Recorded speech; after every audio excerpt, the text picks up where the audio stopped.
weddings used to be like the ultimate happy ending. If you think about classical storytelling, Shakespeare's comedies, for example, the marriage is literally the bow on top of the narrative. Right. It's the ultimate resolution. Exactly. The conflicts are resolved, the lovers are united, and, everybody lives happily ever after. But in modern storytelling, that concept of forever has really morphed into this literal source of unrelenting terror. Oh, absolutely. Welcome to our deep dive. Today we're unpacking a massive cultural shift by looking at the new 8-episode Netflix thriller, Something Very Bad Is Going to Happen. We're going to see exactly how it weaponizes our societal fear of commitment and, honestly, completely reinvents a modern horror trope. So, okay, let's unpack this. Tracing the lineage of that cultural shift is actually a fascinating place to start, because you can argue that this modern obsession with, wedding-related terror really crystallized in the mainstream with the infamous Red Wedding in Game of Thrones. Oh, man. Yeah. That was traumatizing. Right. It was this massive watershed cultural moment where a celebration of union was just subverted into an absolute massacre. Literally. And since then, wedding horror hasn't just been like a one-off shock tactic. It has evolved into a fully fledged genre trope in its own right. We are collectively fascinated by the idea of the happiest day of your life turning into a total nightmare. And the creative muscle behind this new show clearly knows how to play with those exact cultural anxieties. I mean, we are talking about a series produced by the Duffer Brothers, the minds behind Stranger Things. Yeah, it's huge. With Haley Z. Boston acting as the showrunner. So right out of the gate, you are in for a highly polished, incredibly tense weekend binge. For sure. But to really understand how this show shatters the rules of modern horror, we need to establish the specific architecture of the tropes it's playing with, right? Yeah, you really have to understand the house before you can appreciate how the showrunner is tearing it down. Right. And the foundation here is the core couple. We have Rachel, who's played by Camila Morona, and Nikki, played by Adam DeMarco. Which, great casting, by the way. Oh, incredible casting. So Rachel is this deeply troubled bride-to-be. She has this profound, deep-seated aversion to marriage, which is rooted in an obscure and tragic past that we sort of slowly uncover as the show goes on. Yeah, she really had to fight her own nature just to accept Nikki's proposal. Exactly.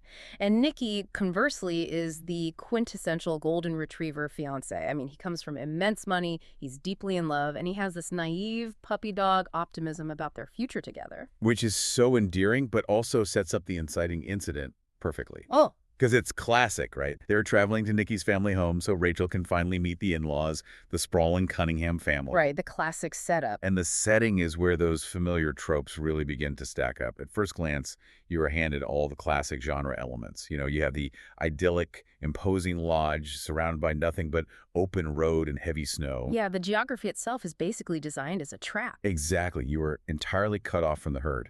And beyond the physical isolation, there is a profound social isolation at play here. This introduces the trope of the imposing, impossibly wealthy family. Oh, yes. Because there's a very specific psychology to the isolated wealthy estate dynamic.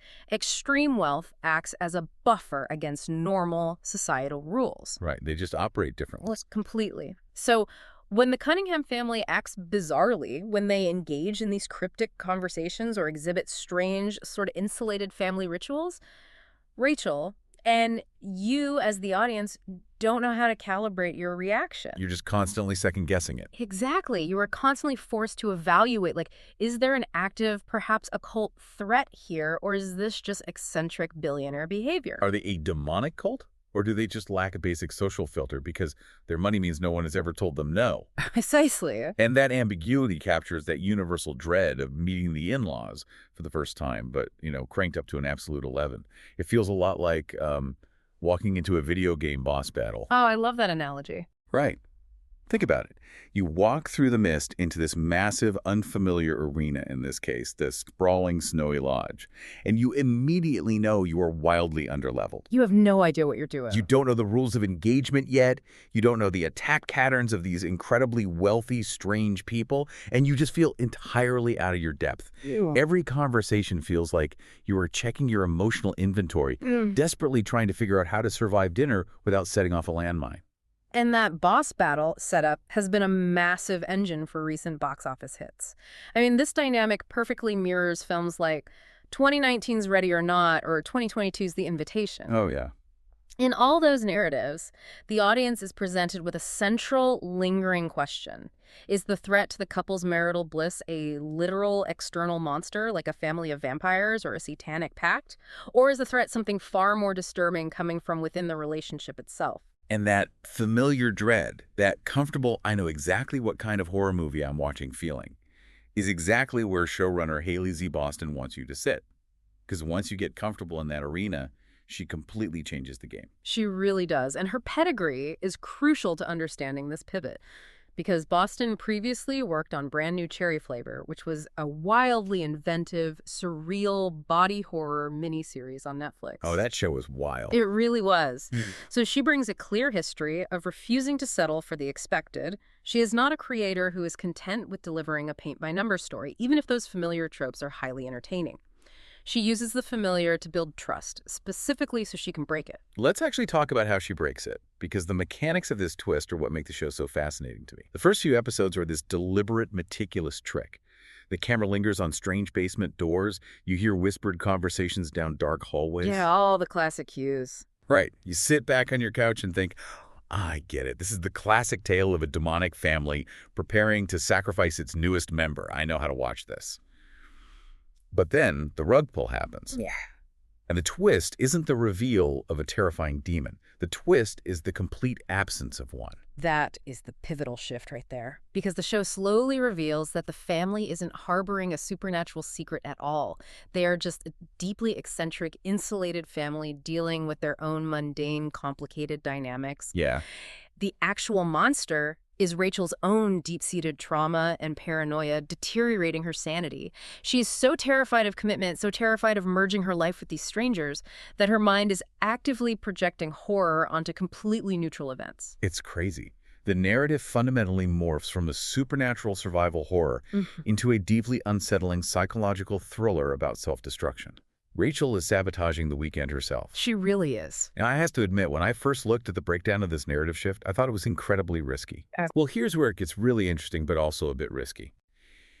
If you are a showrunner and you lure an audience in with the promise of a familiar, high-stakes, demonic torture fest, but then you abandon that external threat halfway through, don't you risk seriously frustrating the audience who showed up for exactly that? I can see that. It feels a bit like buying a ticket for a massive roller coaster, and halfway up the first 200-foot drop, the car stops and it suddenly turns into a cerebral escape room.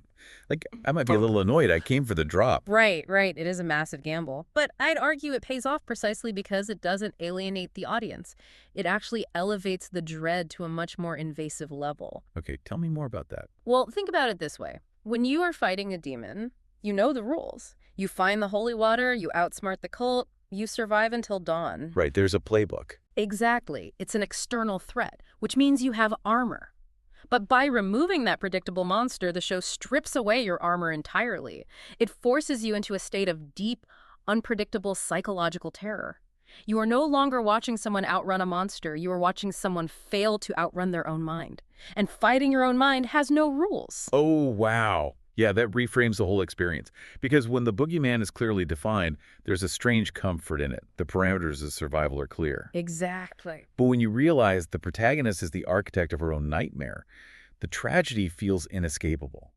However, to pull off a psychological shift like that without relying on cheap tropes, you can't rely on cartoonish two-dimensional villains, right? Yeah, not at all. Like, if the in-laws are just mustache-twirling rich people, the psychological nuance completely falls flat. You need an incredibly grounded cast of characters to make the audience actually doubt themselves alongside Rachel. Which brings us to how the Cunningham family is actually constructed. Because the character work here is a masterclass in defying expectations.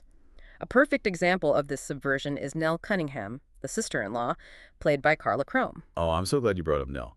Because the way her character is utilized initially confused me a little bit. Oh, really? Yeah. Usually in this specific genre, the other woman who married into the family is your primary antagonist. She's the gatekeeper. She's the one hazing the new bride. So why would the showrunner make her a steady, grounding, genuinely supportive presence? Doesn't making the sister-in-law nice actually deflate the horror? It seems counterintuitive, doesn't it? But it actually achieves the exact opposite. Yeah. Because if Nell were a cruel, cliché gatekeeper, then Rachel's spiraling anxiety would be entirely justified. Oh, right. She'd have a reason to be freaked out. Exactly. She would have a tangible, external enemy to fight against. But by making Nell genuinely kind and empathetic, by making her this beacon of reality in this bizarre environment, the show brutally removes Rachel's excuse to panic. It isolates Rachel in her own madness. Right. It signals to the audience that the threat isn't this family. The threat is that Rachel is fundamentally incapable of accepting a supportive environment. It makes her psychological unraveling so much more tragic. That is brilliant. It turns kindness into a magnifying glass for the protagonist's trauma. Exactly. And we see similar layered approach with Jules, Nikki's older brother, played by Jeff Willsbush. He enters the story fitting perfectly into that initial, superficial reading of the show. Oh, yeah. He's very intense. Right. He has this incredibly foreboding, uncomfortable presence. You're practically trained by other movies to expect him to be the primary antagonist, like the one leading the imaginary cult. Totally. But as the show accelerates toward its finale, the writing gradually strips away that intimidation to reveal these softer, highly vulnerable, and deeply complicated layers to his personality. He isn't a monster, he's just a flawed human being. And the matriarch of the family, Victoria, played by Jennifer Jason Leigh, receives the exact same meticulous treatment. Oh, she's fantastic in this. So good. She steps into the narrative with an incredibly sharp, intimidating demeanor. She is the classic, terrifying, rich mother-in-law who scrutinizes every single move Rachel makes. Yeah, she is terrifying at first. But the show invests time in showing us the full spectrum of her character. We get to see the good, the bad, and the ugly. We see a woman who is fiercely protective of her son, dealing with her own familial grief and complexities. She is revealed to be far more than just a two-dimensional hurdle for the bride to overcome. And by spending that time getting to know these people beyond their superficial wealthy family labels, the show makes a huge emotional wager with the viewer. Because if the Cunninghams aren't just cartoon villains waiting in a haunted house, then the impending doom that the title promises, the absolute guarantee that something very bad is going to happen, feels significantly more devastating. It completely changes the stakes. It really does. Yeah. It's no longer a fun slasher film where you are taking bets on who gets picked off next. It makes the horror incredibly complicated to untangle because you actually start to understand and perhaps even empathize with the very people Rachel is entirely terrified of. And that dynamic shifts the entire weight of the narrative, because if the family isn't the cartoonish source of the tension, the engine of the dread has to be located entirely within the protagonist. Yes. Rachel is essentially acting as a walking, ticking time bomb right in the middle of this isolated snowy lodge, and the family has no idea they are sitting next to the explosive. The nuances of the family are incredible, but it is abundantly clear that Camilla Morrone's performance is what actually detonates the show. Her portrayal of Rachel is the beating, anxious heart of the entire series. It's an unbelievable performance. Every single interaction she has is dripping with this weary, palpable heaviness. You can literally see the physical toll her internal paranoia is taking on her posture. Yeah, and we have to keep Rachel's broader context in mind to fully appreciate what she's doing there. This is a woman bringing an immense amount of unresolved, obscure trauma into an already high-stakes, stressful environment. Right. The fear of abandonment, the terror of vulnerability, the exact reasons she avoided commitment for so long in the first place are all bubbling to the surface. She is carrying the crushing weight of her own psychological deterioration while desperately trying to project the image of a happy, carefree bride to a family she barely knows. You know, the best way to visualize what Moroni's doing in this role is to imagine watching someone using their entire body weight to hold a heavy oak door shut. Okay, yeah. And on the other side of that door is some massive, terrifying monster trying to break in. She is holding that door shut with her back, sweating, trembling, her muscles are failing. But at the same time, she is turning to face a polite dinner party in the room, holding a glass of champagne, smiling, and desperately pretending everything is totally fine. That is such a good image. Right. And you, as the viewer, can see the door hinges starting to splinter. You can see her knees buckling under the pressure. And as the narrative brilliantly establishes early on, it's not a matter of if it all comes crashing down for Rachel, it's simply a terrifying matter of when. That is a visceral, spot-on way to describe the viewing experience. And it speaks directly to how Haley Z. Boston manages the pacing of the show. Because you are constantly waiting for those hinges to snap, for her knees to finally buckle. The experience is excruciating. It's so stressful. The tension is absolutely relentless. It feels like there's a knife held to your throat through all 8 episodes. Which is exactly why it smuggles a devastating psychological drama inside the highly bingeable, candy-coated wrapper of a thriller. It literally forces you to click next episode because the unresolved tension becomes unbearable. You have to know what the fallout looks like when that door finally gives way. And Boston is utterly ruthless with that pacing. Even when she allows the audience a brief moment to breathe, these very rare, fleeting stabs of genuine joy or connection between Rachel and Nikki, or maybe a moment of authentic warmth with the family, she refuses to let you get completely comfortable. Never. The specter of Rachel's inevitable breaking point is always hovering right at the edge of the frame. The title of the show operates as a lingering threat.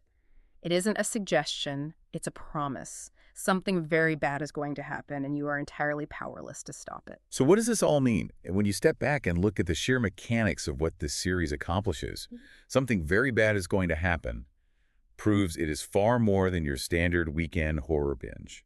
It is an absolute masterclass in weaponizing audience expectations against them. It uses the familiar, comfortable tropes of the in-law survival genre to lure you in, only to swap out those superficial jump scares for a complex, grounded human tragedy.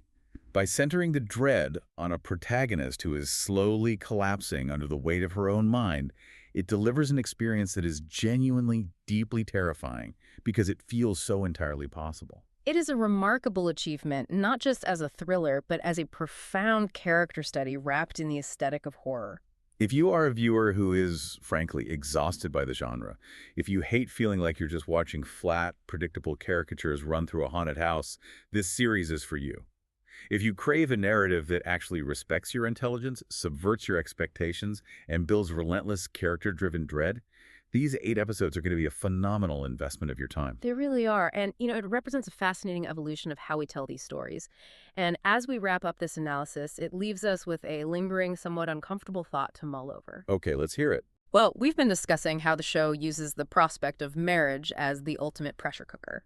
But we have to remember that fiction is almost always a funhouse mirror reflecting our own reality. Right. So what does our growing collective cultural obsession with turning weddings into literal horror stories actually say about us? It suggests a deep, pervasive, modern societal anxiety regarding commitment. It points to a profound fear of vulnerability. Yeah. The true horror isn't demons or cults. It's the terrifying, very real-world prospect of permanently merging your life, your hidden traumas, and your deepest insecurities with a stranger's family, and realizing there is no turning back. Wow. It really makes you look at that classic Shakespearean ending entirely differently. You used to be able to just cue the romantic music and fade to black on the happy couple. But now it feels like the moment they say, "I do," you're just waiting for the boss battle music to start playing, and you realize you are completely out of your depth, holding that heavy oak door shut, waiting for your own mind to break through.